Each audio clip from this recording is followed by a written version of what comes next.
सबका दृष्टि अभी संसार के तरफ नहीं, परमात्मा के तरफ है, जितने यहाँ पर बैठे हुए हैं। और जैसे ही यहाँ से हम लोग उठेंगे, हम लोगों का मुंह किधर हो जाएगा? संसार के तरफ हो जाएगा। इसलिए परमात्मा के तरफ अभी हम लोगों का मुख हो गया है, स्थूल रूप में, सूक्ष्म रूप में नहीं हुआ है। स्थूल रूप में अभी हम लोग देख रहे हैं, हम लोगों का मुख किधर है? गुरु महाराज की तरफ है। इधर से पीठ कर देंगे उधर, तो गुरु महाराज पीछे हो जाएंगे और संसार आगे हो जाएगा। इसलिए अभी हम लोगों का मुख परमात्मा के तरफ है, स्थूल रूप में, सूक्ष्म रूप में नहीं हुआ है। इसीलिए कहते हैं बुद्धि योग करो, यानी उनके स्वरूप को जानो, परमात्मा कैसा है। हम लोग भक्ति करना चाहते हैं, तो जब तक उनके स्वरूप को नहीं जानेंगे तो भक्ति कैसे करेंगे? परमात्मा कितने हाथ वाला है? 2 हाथ वाला है, 4 हाथ वाला है, या 1000 हाथ वाला है? कितने हाथ वाला परमात्मा है? हम लोग जो भक्ति करेंगे तो पहले जानना होगा कि वो परमात्मा कितने हाथ वाला है, कितने मुंह वाला है। और जब तक हम लोग जानेंगे नहीं, तब तक भक्ति होगी नहीं, तब तक भक्ति नहीं होगी। इसलिए भक्ति करने के लिए हम लोगों को जाना होगा। यह तो भक्त लोग कहते हैं, सगुन भक्त लोग जो होते हैं, वो कहते हैं कि परमात्मा मेरे पास आएगा, मैं परमात्मा के पास नहीं जाऊंगा। और निर्गुण भक्त लोग वो कहते हैं कि परमात्मा के पास जाना पड़ेगा, परमात्मा है कहाँ, वहां जाना पड़ेगा। एक भक्त कहते हैं परमात्मा मेरे पास आएगा, और एक भक्त कहते हैं कि परमात्मा के पास जाना पड़ेगा, जहां परमात्मा है। तो सगुण भक्त वो परमात्मा को बुलाते हैं और वो आते हैं। भगत हेतु भगवान प्रभु, भक्तों के हित के लिए भगवान तरह तरह का रूप धारण करते हैं, यानी उनका कष्ट दूर करते हैं। जैसे प्रहलाद हो गए, उनको कितना कष्ट हुआ, लेकिन भगवान ने उनको कष्ट से बचाया। उनके पिताजी ने कहा कि मैं ही भगवान हूं, लेकिन प्रहलाद ने कहा कि नहीं पिताजी, तुम भगवान नहीं हो। तो प्रहलाद को बहुत सताया, और जब प्रहलाद को बहुत सताया तो भगवान प्रकट हुए। आप लोग जानते हैं कि हिरण्यकश्यपु ने पूछा था कि रे मूर्ख, बताओ तुम्हारा भगवान कहाँ है? तो प्रहलाद ने कहा, हे अंधर पिता, तुझे सूझत नाही, खड्ग खंभ जहां देखो तहां राम ही राम है। प्रभु कहाँ नहीं है? सब जगह है, केवल बुलाने की जरूरी है। जहां आप नाम लेंगे वहीं प्रकट हो जाएंगे, वहीं प्रकट हो जाता है। तो हिरण्यकश्यपु ने कहा कि इस खंभा में भी राम है? कहाँ, इस खंभा में भी राम है।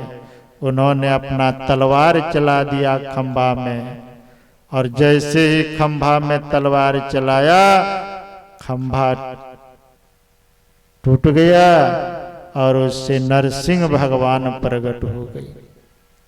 और नरसिंह भगवान प्रकट हुए और हिरण्यकश्यपु के तरफ दौड़ा, और हिरण्यकश्यपु को पकड़ लिया, और पकड़ करके उनको अपने जंघे पर बिठा लिए, क्योंकि उन्होंने वरदान ही मांगा था कि मैं मरूं नहीं। उन्होंने कहा था कि मैं ऊपर नहीं मरूं, नीचे नहीं मरूं, घर के भीतर नहीं मरूं, बाहर नहीं मरूं, दिन में नहीं मरूं, रात में नहीं मरूं, कोई नर और पशु मुझे नहीं मार सकता है, और न मैं अस्त्र से मरूं न शस्त्र से। तो जंघे पर बिठा करके नरसिंह भगवान ने पूछा कि अब बताओ तुम ऊपर हो कि नीचे हो? कहा कि न मैं नीचे हो और न मैं ऊपर हूं। कहा घर के भीतर हो कि बाहर? कहा न घर के भीतर हो न बाहर हो, मतलब घर के देहली पर उनको बिठाया था। इसके बाद पूछा कि मैं नर हूं या पशु हूं?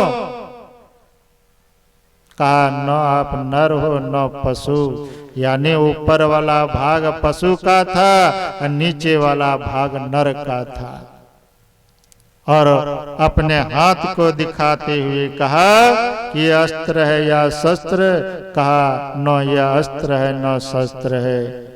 और उसी समय हिरण्यकश्यप का सीना फाड़ दिया। बोलिए प्रेम से श्री। इसीलिए भक्तों के बस में भगवान है।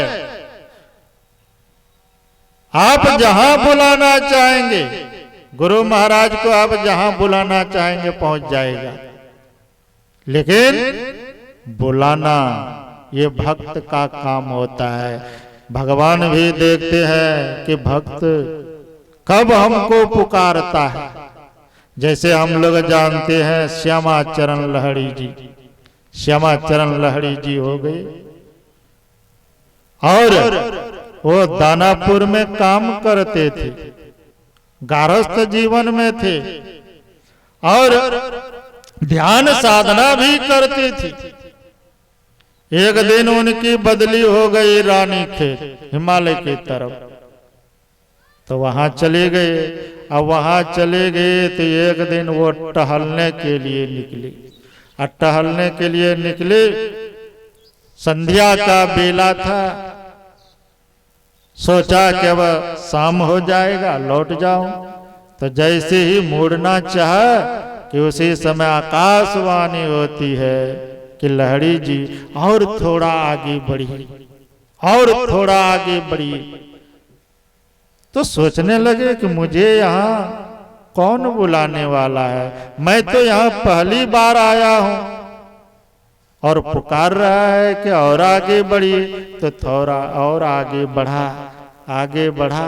तो फिर मन में हुआ कि लौट जाऊं, किसी को नहीं देखता हूं।